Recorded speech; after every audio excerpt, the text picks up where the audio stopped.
শুভ নববর্ষ সকলকে।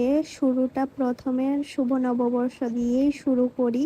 আজকে খুবই সকাল সকাল ঘুম থেকে উঠে গেছি, 5টার সময় আজকে ঘুম থেকে উঠে পড়েছি। ঘুম থেকে উঠেই স্নান করে চলে যাচ্ছি এখন দোকানে। তোমাদের যাদের যাদের দোকান আছে তোমরা তো জানোই আজকের দিনে পুজো করতে হয়, তো সেটার জন্যই আমরা চলে যাচ্ছি আমাদের দোকানে। তো এখানে এসে আগে মা সবকিছু রেডি করছিল, যেহেতু বাড়ির থেকে সবকিছু গুছিয়ে নিয়ে গেছে, তো সেগুলোকে নিয়ে গুছিয়ে রাখছিল। আর দোকানে না একদমই জায়গা নেই, সবকিছু অগোছালো হয়ে আছে।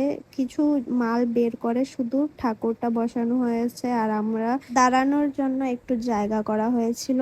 সমস্ত মাল তো বার করা হয়নি, কারণ আবার এগুলোকে আবার পুজোর পরে ঢোকাতে হবে, তার জন্য সমস্ত মাল করা হয়নি। তো এখানে ঠাকুরকর্তাও চলে এসছে, দেখো ঠাকুরকর্তা এসে এখানে পুজো শুরু করে দিচ্ছিল জোগাড় জান্তি করে। আর আমাদের তো এই খাতাগুলোই লক্ষ্মী, তো তার জন্য এগুলোকে তো যাত্রা করতে হবে, আর পুজো তো অবশ্যই আজকের দিনে দিতে হয়। সকলের দোকানে এটা দেওয়া হয় আজকের দিনে পুজো। এই পুজোটাকে কি যেন একটা বলে, নামটা আমার এখন ঠিক মনে পড়ছে না।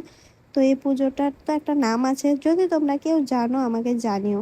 আজকে আমার পাপাও সকাল সকাল ঘুম থেকে উঠেছে আমাদের সমানেই, আমার আগেই উঠেছে পাপা, তার জন্য ওর শরীরটা একটু খারাপ করছিল মনে হয়। ও দেখো কিভাবে গোমড়া হয়ে আছে, ও কিন্তু একদমই এরকম না, খুবই চঞ্চল, খুবই দুষ্টুমি করে।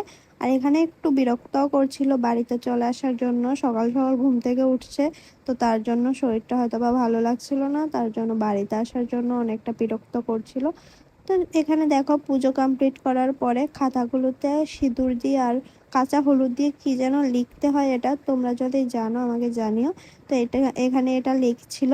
তারপর আর কি পুজো শেষ করে প্রসাদ দিয়ে সকলকে এখন আমরা চলে যাচ্ছি বাড়িতে।